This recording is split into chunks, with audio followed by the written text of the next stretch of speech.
নমস্কার। প্রাচীন কথন চ্যানেলে আপনাদের আবারও স্বাগত জানাই।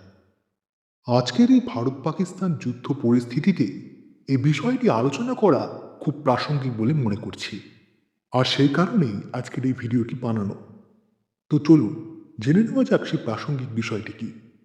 আমরা সকলেই জানি যে মহাত্মা গান্ধীকে নাথুরাম গডসে গুলি করে হত্যা করেছিলেন, কিন্তু নাথুরাম গডসে গান্ধীজিকে হত্যা করার পেছনে সবথেকে বড় কারণ তিনি কি দেখিয়েছেন জানেন?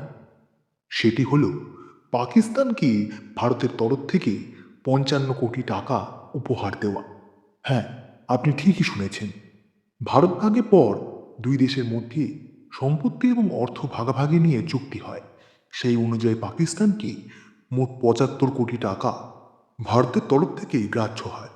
এর মধ্যে ভারত ২০ কোটি টাকা আগেই দিয়ে দিয়েছিল, কিন্তু এরপর পাকিস্তান থেকে কাশ্মীরের ওপর আক্রমণ শুরু হয়।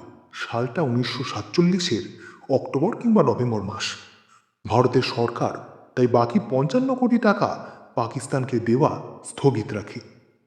কিন্তু গান্ধীজি এই সিদ্ধান্তের বিরুদ্ধে অনশনে বসেন।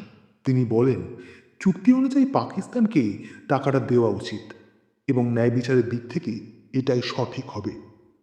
তিনি এ নিয়ে মতবিরোধ শুরু করেন, যার ফলস্বরূপ শেষ পর্যন্ত নেহেরু সরকারকে গান্ধীজির চাপের মুখে পড়ে পাকিস্তানকে সেই ৫৫ কোটি টাকা দিতে হয়েছিল।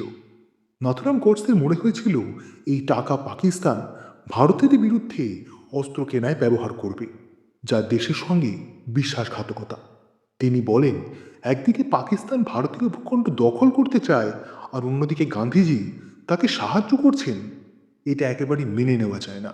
এই ঘটনাকে গডসে জাতিসংঘে বিশ্বাসঘাতকতা আখ্যা দিয়েছেন। এটিই ছিল গান্ধীজিকে হত্যা করার গডসের অন্যতম কারণ। আপনার কি মতামত কমেন্টের মাধ্যমে জানাতে ভুলবেন না।